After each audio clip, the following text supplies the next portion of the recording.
que a Natália Freitas abra a coletiva. Oi, Eduardo. Boa tarde. Natália Freitas, da Rádio Sagres. Vou falar com você de novo. Eduardo, a gente sabe que você conhece bastante esse elenco do Atlético, né?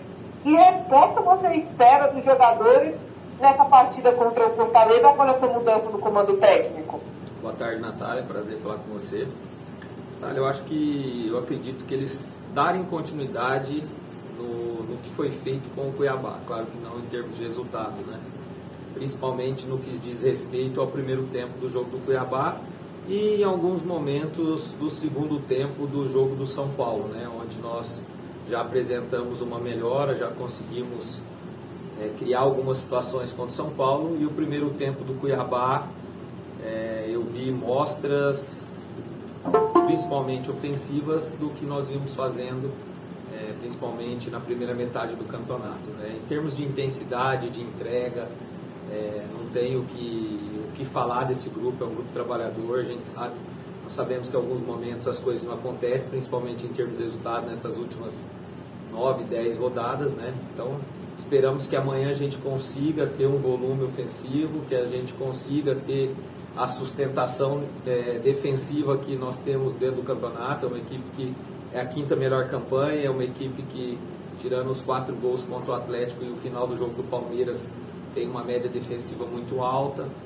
Então é entender o que vai ser o jogo, competir, né, que é uma equipe que nós vamos enfrentar que tem muito intensidade, para que a gente possa fazer um bom desempenho e consequentemente ter o resultado, que é muito importante para a gente retomar o caminho das vitórias. Agora, Arthur Magalhães. Professor Eduardo Souza, Arthur Magalhães, Rádio Bandeirantes, Esperas do Esporte. Prazer enorme falar com o senhor novamente. Bom, o Atlético tem uma comissão permanente que traz confiança para a diretoria, para a gestão de futebol. Isso dá uma tranquilidade maior para a busca, a contratação de um novo treinador.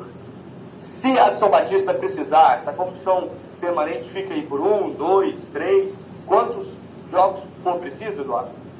Boa tarde, Arthur. Arthur, a comissão permanente ela dá tranquilidade para que o clube possa traçar o perfil e não ter uma necessidade tão imediata de contratação, né? Quando você não tem essa comissão que traz essa confiança para a equipe, às vezes você acaba tomando uma decisão de contratação de um comandante mais rápido, e às vezes não é o perfil que você acaba tendo como ideal.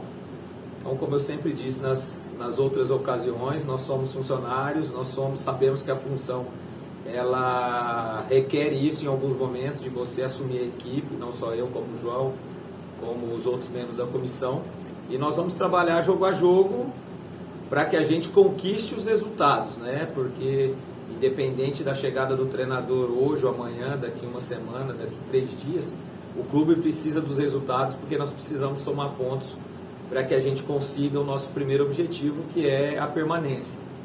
Então, a cada jogo que se passa, você não somando ponto, o objetivo vai ficando mais longe e as dificuldades aumentam. Então, esse é o objetivo nosso, da comissão, trabalhar muito. Trabalhamos esses 3 dias, trabalhamos hoje, para que a gente possa amanhã voltar a ganhar os jogos, porque pontuar, nós temos pontuado nesses últimos jogos, né? A exceção do jogo de São Paulo, os últimos 10 jogos, acho que, se não me engano, nós perdemos 1. Então, nós temos pontuado, mas só às vezes o empate ele não é necessário. Então, a comissão ela vai trabalhar muito, claro, dar o suporte, porque são os atletas que dentro do campo têm as decisões. Eu acho que eu sempre frisei isso, os atletas são os protagonistas, nós somos as pessoas que vão dar um suporte, passar o que o adversário pode nos oferecer, corrigir algumas situações da nossa equipe, mas quem realmente são os protagonistas são os atletas, e nós vamos dar esse respaldo para que amanhã a gente faça um grande jogo e consiga, quem sabe, uma grande vitória aqui contra o Fortaleza. Alex? Eduardo, volta falando com você mais uma vez, é o Alex Rodrigues da Rádio CBN, e se a gente levar em conta muito que o Adson disse após o último jogo, ele ressaltou que apesar do Atlético estar pontuando e apesar do bom jogo, né, que eu acho que todo mundo concorda com o de Cuiabá, o Atlético nas rodadas anteriores ele havia perdido um pouco da identidade dele. E a gente sabe o trabalho que você, o João Paulo tiveram para fazer o Atlético jogar um futebol insinuante como era no início da temporada, um futebol envolvente que chamava a atenção de todo mundo no cenário nacional. E a pergunta que eu quero te fazer é a seguinte: o Atlético, como bem destacou o Adson, perdeu um pouco dessa identidade. 5 dias é o suficiente para a comissão permanente conseguir fazer o time voltar a jogar aquele futebol insinuante que agradava todo mundo que assistia, Eduardo? Alex, eu acho que o que o Adson às vezes diz da essência, né, é que desde de 2020, 19 tinha um modelo, um método de jogar mais de 20 para cá. O clube, quando ressurgiu para a primeira divisão, a gente começou a implantar uma metodologia, né, de ser um time agressivo, de ser um time corajoso, e veio acontecendo. Claro que, como eu falei na pergunta anterior, às vezes em alguns momentos você tem uma queda de rendimento. Em todos os treinos, em todos os trabalhos que são feitos, que eram feitos pelo Barroca, ele cobrava muito, principalmente essa pressão na bola, essa marcação alta, tentar ter o controle do jogo, mas nós sabemos que dentro de um campeonato às vezes você não consegue em alguns momentos repeti-los, né? E o que vinha acontecendo nos últimos jogos, a gente perdeu um pouco, não digo de intensidade, mas às vezes de um controle, de uma pressão um pouco maior, né? Mas eu volto a frisar, como você mesmo disse, contra o Cuiabá os jogadores deram uma resposta muito positiva nesse aspecto. Nós conseguimos fazer um jogo, nós pegamos uma equipe, trazendo um pouquinho para o jogo do Cuiabá, que vem de jogos sem derrota, com várias vitórias e marcando gols, 2 gols por média. Nós conseguimos propositar para eles muito poucas ações ofensivas para o Cuiabá, conseguimos ter o controle ofensivo. Infelizmente a bola não entrou, principalmente no primeiro tempo. Então é isso que nós frisamos nesses dias, né? Manter o que nós fizemos contra o Cuiabá. Claro que colocar alguma situação que às vezes a gente acha importante, trazer o que vai ser o Fortaleza contra nós, para que a gente possa voltar a, novamente, como foi contra o Cuiabá, fazer uma grande partida, ter os conceitos bem definidos e o mais importante agora também ter o resultado. Felipe André. Boa tarde, Eduardo. Felipe André do Jornal Hoje. Eduardo, nos últimos 3 jogos o Barroca teve alguns desfalques, né? Seja por questão contratual, seja por suspensão. E nesse quesito o Atlético não vai ter desfalque para o jogo contra o Fortaleza, né? Inclusive o William Maranhão está de volta. Nesse jogo contra o Cuiabá, 2 das peças bastante elogiadas até depois do jogo foi o Matheus Barbosa e o Gabriel Baralhas. Na sua visão, chegou a hora dos dois terem uma sequência juntos nesse meio campo do Atlético? O Matheus é um jogador que veio do Cruzeiro, vivia um momento muito bom, teve um período de adaptação. É um jogador que tem características diferentes de Baralhas e Maranhão, né? Um jogador que tem uma chegada melhor na frente, enquanto a partida tem um poder de marcação menor que os dois.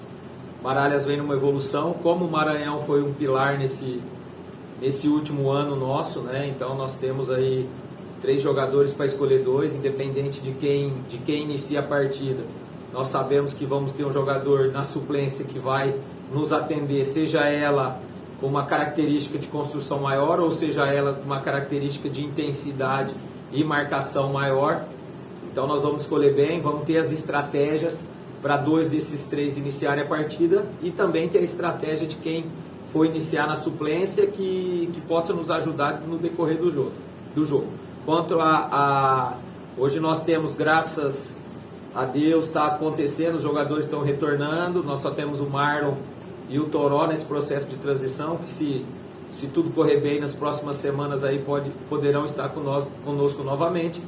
Então ela dá tranquilidade para que você possa escolher as peças melhores para esse jogo, sabendo que a partir de agora nós vamos ter 17 jogos em 60 dias, então mais do que nunca todo o elenco será essencial e posto à prova nesse final de campeonato, que ao meu ver vai ser duríssimo pelo fato de você já estar vindo de um ano, quase mais de um ano e meio sem férias, e ter 17 jogos em 60 dias. Juliano.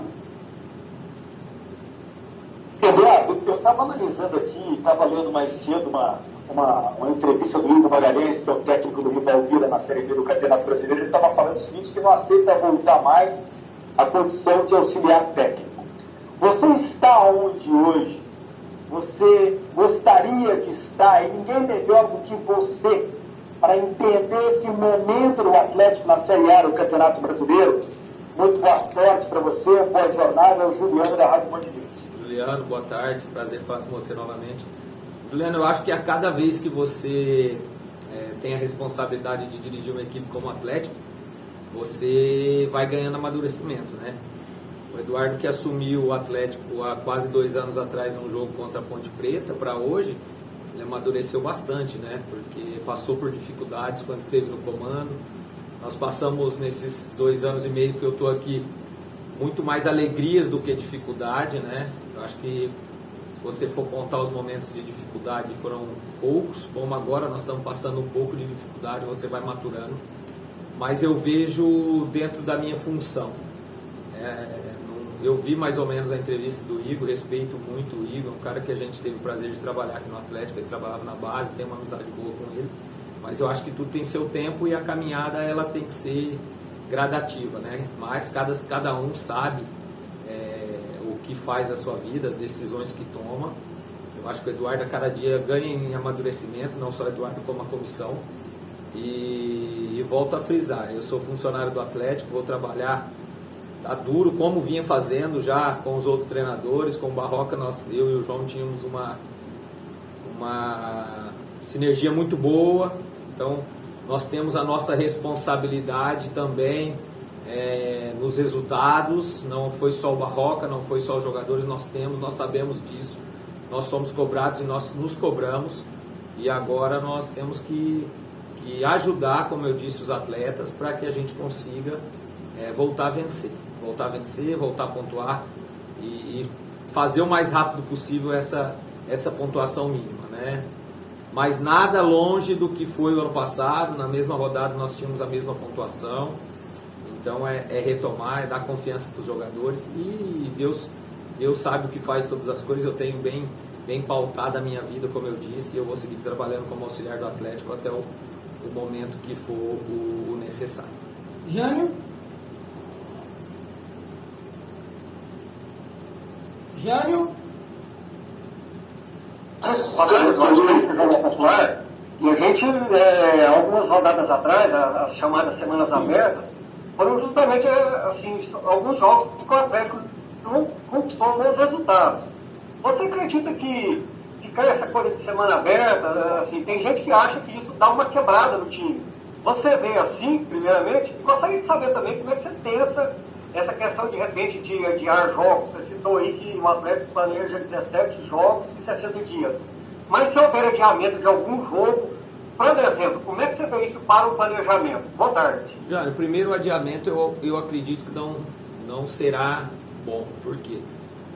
Todo mundo que vive no futebol já se planejou, né? A gente vem por mais que teve a pandemia, você vem de um ano de os treinamentos voltarem em junho, então você vai para quase 1 ano e meio, 1 ano e 8 meses seguido, né? Então todo mundo já se planejou, as cargas de treino, as semanas abertas, elas foram planejadas para que o campeonato termine no dia 5 de dezembro. Então, se você...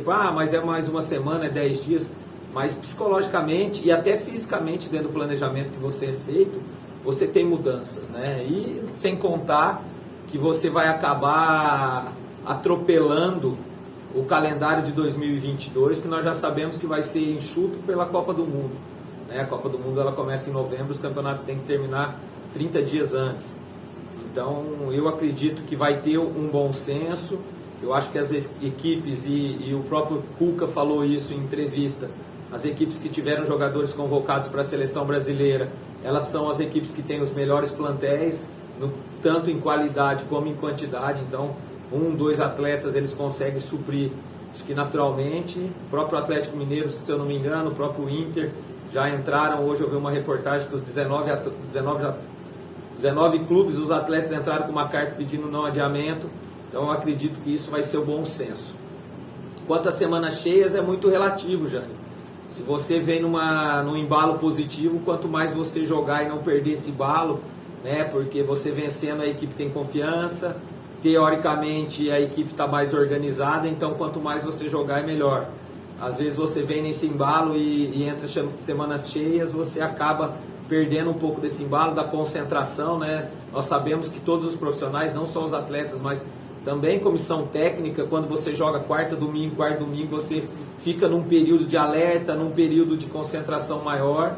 Então, quando entra a semana cheia, nós ficamos 2 semanas atrás sem jogos, então às vezes você perde um pouco da concentração. Claro que você tem tempo maior para treinar, para recuperar, então é muito relativo. Eu penso no seguinte: as equipes bem preparadas, quando você joga quarta e domingo, as equipes bem preparadas fisicamente, com elencos homogêneos, ele tende a levar vantagem, né? Mas isso aí é um pensamento meu. Mas a semana cheia também é importante, principalmente quando você vem perto de jogadores, desgastes. Então é uma linha meio tênue que você fica meio no meio do caminho. Mas eu acho que o Atlético fez semanas boas de treinamento, muito boas.